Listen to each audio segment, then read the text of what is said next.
नमस्कार. Gravitational potential energy आजचा आपला टॉपिक आहे.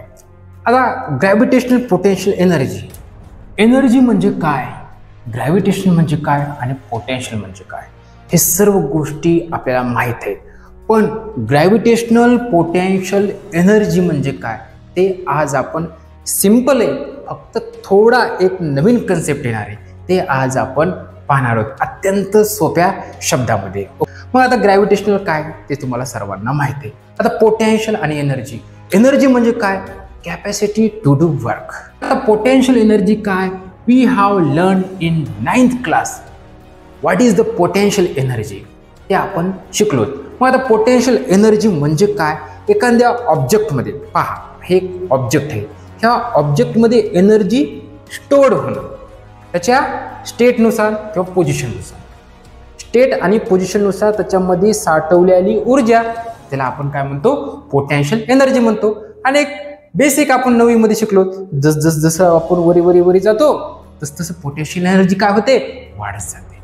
मग आज पाहू आपण ग्रॅव्हिटेशनल पोटेन्शियल एनर्जी म्हणजे काय. तर हे समजलं तुम्हाला, पोटेन्शियल एनर्जी म्हणजे काय, एखाद्या ऑब्जेक्टमध्ये त्याच्या पोझिशननुसार त्याच्या स्टेटनुसार साठवलेली ऊर्जा, ओके, त्याला म्हणायचं पोटेन्शियल एनर्जी. मग आता बेसिक फॉर्म्युला आपण हे पाहिलेला आहे, कोणता सर, mgh, पोटेन्शियल एनर्जी बरोबर mgh, हे 9वी मध्ये आपण पाहिलं. m म्हणजे काय, मास ऑफ ऑब्जेक्ट, g म्हणजे काय, ग्रॅव्हिटेशनल फोर्स, आणि h म्हणजे काय तर हाईट. ओके, मग आता हा जो फॉर्म्युला आहे ते कुठपर्यंत, लिमिट पर्यंत आहे का, यस, ह्याला लिमिट आहे. पहा आता हे आपले एक आर्थ आहे. ओके, आता ह्या सरफेसवर आपण सर्वजण राहतो, मस्तपैकी एन्जॉय करतो. ओके, काही दुःखात, काही सुखात, काही टेन्शनमध्ये, सगळीकडे आता अनेक प्रकारचे लोक अनेक कंडिशन फेस करतात. ओके, चला इशे सोडून देऊ आपण. आता हे सर्वजण काय करतात, जे लिव्हिंग थिंग्स आहे ती काय करते, आपल्या आर्थवर राहते. ओके, तर मग आता हे जे सरफेस आहे, सरफेस कोणाचा, तर आपल्या आर्थचा. मग आता आर्थचं जे सरफेस आहे त्याच्या स्मॉलर हाईटवर, काय, स्मॉलर हाईट. आता स्मॉलर हाईट म्हणजे काय, एकदम स्मॉल का एकदम इथपर्यंत नाही, एका लिमिट पर्यंत, जसं आपण वरी जातो, आपल्याला माहित आहे तसं जी ची व्हॅल्यू काय होते, कमी होते. एच वाढायले म्हणजे जी काय व्हायला, कमी व्हायला, हे आपल्याला सर्वांना माहिती आहे. पण एका लिमिट पर्यंत तर काय, पोटेन्शियल एनर्जीचा फॉर्म्युला काय असतो, mgh. पण त्या ठिकाणी जी जो असतो तो कॉन्स्टंट असायला पाहिजे. आता जी तर कॉन्स्टंट नाही हे तुम्हाला सांगितलेलं आहे, पण जी ची व्हॅल्यू आपल्या आर्थवर आपण किती धरतो, 9.8, g = 9.8 metre per second square. कधी, on the earth, surface of the आर्थच्या ही जी ची व्हॅल्यू, तेव्हा हा फॉर्म्युला लागू होईल. आणि सर आता बाकीच्या ह्याच्यामध्ये काय चेंज होणार का, यस, नक्की चेंज होणार. हे कळालं का, जी ची व्हॅल्यू जर कॉन्स्टंट असेल, 9.8 असेल, त्या ठिकाणी काय होईल, हा फॉर्म्युला लागू होईल स्मॉलर हाईटवर.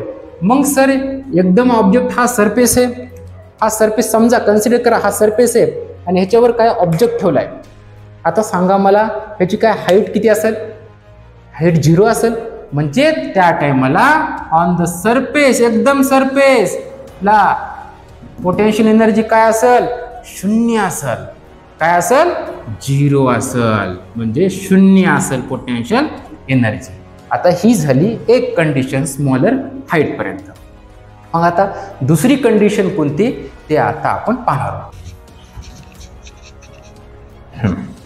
एक कंडिशनला, सेकंड कंडिशन मध्ये काय, तर हे आर्थच्या सरफेस पासून एखादा ऑब्जेक्ट खूप दूर आहे, म्हणजे इन्फानाइट पर्यंत आहे. आपल्याला माहित आहे जशी हाईट वाढते, हाईट काय होते, इन्क्रीज होते, तसं जी चे मूल्य काय होते, कमी होते. आणि एका इन्फिनाइट पोझिशनला हाईट जीचं मूल्य किती असेल, 0 असेल. किती असेल 0 असेल. कधी इन्फिनाइट पोझिशनला. कारण का तर आपली जी अर्थ आहे ग्रॅव्हिटेशनल फोर्स एखाद्या ऑब्जेक्टला खूप दूरवरच्या कसा असेल 0 असेल आणि त्याच्यामुळे जीचं मूल्य काय असेल 0 असेल. मग आता पोटेन्शियल एनर्जी काय असेल mgh. ह्या ठिकाणी जीची व्हॅल्यू काय आली 0 आली. पूर्ण काय येणार 0 येणार. इन्फिनाइट पोझिशनला अर्थ पासून म्हणतो अर्थ पासून जीची व्हॅल्यू 0 आहे. पोटेन्शियल एनर्जी सुद्धा काय येईल 0 येईल ह्या कंडिशनला असतात. पण आता सर हे तर बेसिक आम्हाला पण माहिती आहे. आजचा नवीन कन्सेप्ट काय ते तर आपण आता पाहणार आहोत. आता नवीन कन्सेप्ट काय याच्यामध्ये लेस दॅन 0 ह्या ठिकाणी जीची व्हॅल्यू 0 आहे. लेस दॅन 0 तेव्हा काय असेल पोटेन्शियल एनर्जी तेव्हा असेल पोटेन्शियल एनर्जी मायनसमध्ये असेल. कशामध्ये असेल मायनसमध्ये. म्हणजेच पोटेन्शियल एनर्जी निगेटिव्ह मध्ये असेल. लेस दॅन 0 असताना 0 पेक्षा कमी असताना पोटेन्शियल एनर्जी काय असणार आहे तर निगेटिव्ह असणार आहे. मग ह्याचा फॉर्म्युला त्या महान लोकांनी काढून ठेवलेला आहे. ते फॉर्म्युला सुद्धा आपण आता पाहणार आहोत. काय फॉर्म्युला आहे मग capital sorry potential energy is equal to capital G capital M small M हे negative upon R plus H. कधी लेस दॅन 0 असताना. हे तर आपल्याला समजलं. अर्थ पासून एखादा ऑब्जेक्ट इन्फिनिटी अंतरावर असेल तर जी 0 असतो म्हणजेच पोटेन्शियल एनर्जी 0 असणार. एकदम आपली जी आता कंडिशन बघितली लेस दॅन 0 असताना पोटेन्शियल एनर्जी 0 नसणार. त्या ठिकाणी पोटेन्शियल एनर्जी काय असेल निगेटिव्ह असेल. काय असेल निगेटिव्ह असेल. निगेटिव्ह असताना पोटेन्शियल एनर्जीचा फॉर्म्युला काय तयार होतो तर potential energy is equal to -g m upon R plus H. आता कॅपिटल जी आम्हाला सर्वांना माहिती आहे.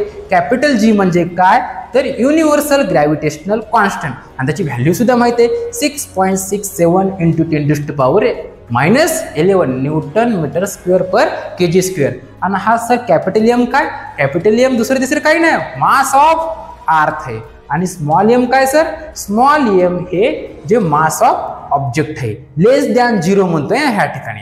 आणि जर आर काय आर ही कोणाची रेडियस आहे radius of the Archi radius आहे. आणि एच काय सर हाईट आहे कोणाची त्या ऑब्जेक्टची लेस दॅन 0 पासून. कोणापासून फ्रॉम द अर्थ पासून. आपल्या ह्या पृथ्वीपासून लेस दॅन 0 पर्यंत जी हाईट आहे त्यालाच आपण त्याला काय म्हणतो एच ने डिनोट करतो. ह्या अशा पद्धतीनं आपला आज आपण जे पाहिलं ग्रॅव्हिटेशनल पोटेन्शियल एनर्जी अत्यंत सोपं आहे. आणि काही जण म्हणतात सर हे पोटेन्शियल एनर्जी हे फॉर्म्युला कसा आला. जसे की आपण सेंट्रिपिटल फोर्स पाहिला होता. सेंट्रिपिटल फोर्सचा फॉर्म्युला काय होता m² अपॉन r होता. जीचा फॉर्म्युला बघा काय होता स्मॉल जीचा capital G m upon r² आपण पाहिला होता. आणि तो फॉर्म्युला आपण सिद्ध सुद्धा केला होता. मग सर हे सिद्ध करून दाखवा. हे आपण 11वी आणि 12वीला आहे ते आपण त्या ठिकाणी आपण प्रूफ करणार आहे. आता सध्या आपण 10वीला आहे जास्त गरज नाही हे इथपर्यंत ओके आहे. ओके अशा पद्धतीनं आज आपण ग्रॅव्हिटेशनल पोटेन्शियल एनर्जी अत्यंत आणि हे सोपं आहे जास्त किचकिट करायचं नाही समजलं बिंदास कमेंटमध्ये सांगायचं आणि त्याला रिप्लाय देण्यात येईल. ओके ह्या ठिकाणी थांबूत मित्रांनो.